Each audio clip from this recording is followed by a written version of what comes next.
Hello दोस्तों, मैं Deepak Singh from brilliant deep learning classes आपके लिए लेकर हाजिर हूँ कक्षा 10वीं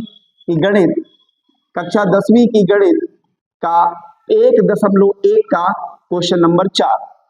चलिए आइए करते हैं कि एचसीएफ 306 657 बराबर 9 दिया हुआ है, तो हमें एलसीएम ज्ञात करना है।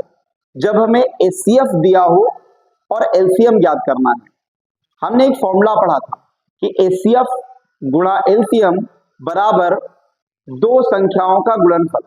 यानी जिन संख्याओं का हम एचसीएफ निकालते हैं, उन्हीं संख्याओं का हम एलसीएम निकालते हैं। उन दोनों का गुणनफल उन दोनों संख्याओं के गुणनफल के बराबर होता है। ये हमने पढ़ा हुआ है। तो एचसीएफ गुणा एलसीएम बराबर ए क्रॉस बी, या तो ए क्रॉस बी लिख दीजिए या लिख दीजिए दो संख्याओं का गुणनफल। वो संख्याएं कोई भी हो सकती हैं, दो संख्याओं का गुणनफल। चलिए करते हैं ऐसे क्वेश्चन को।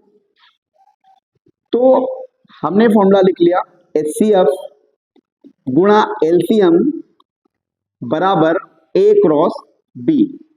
अब हमारे पास एचसीएफ कितना दिया है? 9। एचसीएफ की जगह पे हम 9 लिख लेंगे, गुणा एलसीएम कर लेंगे। ए का मान कितना, यानी पहली संख्या कौन सी है? 306 और दूसरी संख्या है 657। अब हम निकालेंगे एलसीएम का मान। तो एलसीएम बराबर आएगा 306 गुणित 657, और ये 9 जो यहां गुणा में था ये चला जाएगा बटे में। अब 9 से या तो आप इसे काट दे या इसे काट दे। 9 एकम 9, 30 है, 9 तिया 27, 30 में 27 गया बचेगा 3 और हो जाएगा 36। 9 का पहाड़ा पढ़े 36 से ज्यादा ना हो तो 9 चौको 36, यानी 34 को गुणा आपको करना है 6, 5, 7 से। कर लेंगे।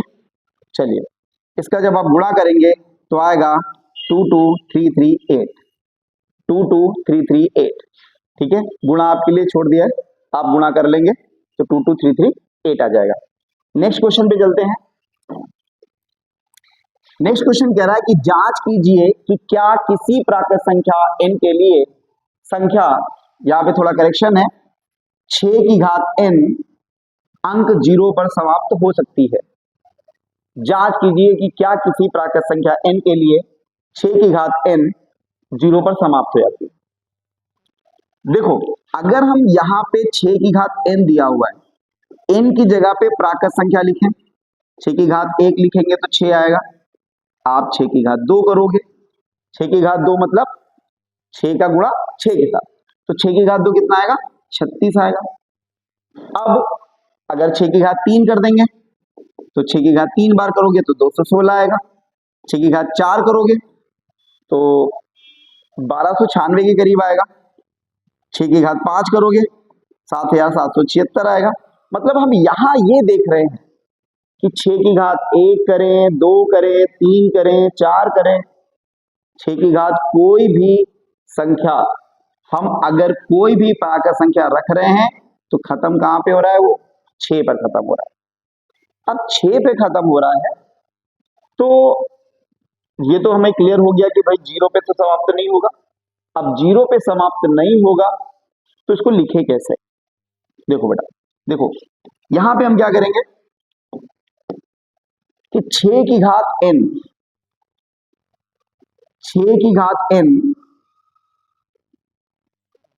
0 पर समाप्त होगी या नहीं होगी, इसके बारे में पता करना। तो आप ये जानते हो कि कोई भी संख्या अगर शून्य पे समाप्त होगी, कोई भी संख्या शून्य पे समाप्त होगी, कोई भी संख्या यदि शून्य पे समाप्त होगी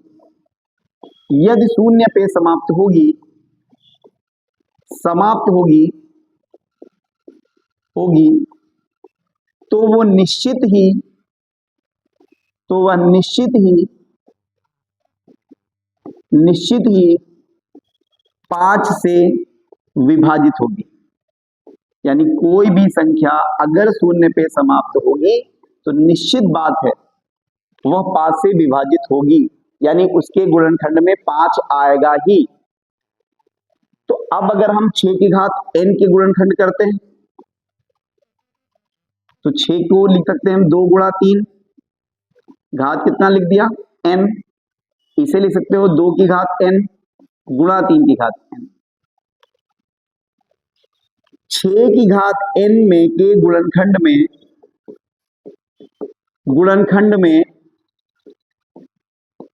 5 संभव नहीं है। 5 है क्या संभव? नहीं है, क्योंकि यहां पे गुणनखंड में क्या आया है 2 या 3 आया है, तो 5 तो संभव है नहीं।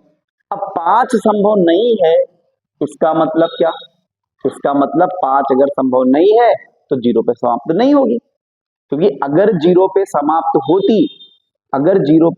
होती तो निश्चित बात है गुणनखंड में 5 आता। तो हम यहां कहेंगे अतः हम निष्कर्ष निकालते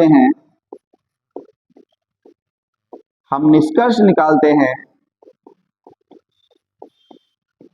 किसी भी प्राकृत संख्या n के लिए 6 की घात n शून्य पर समाप्त नहीं होगा, शून्य पर समाप्त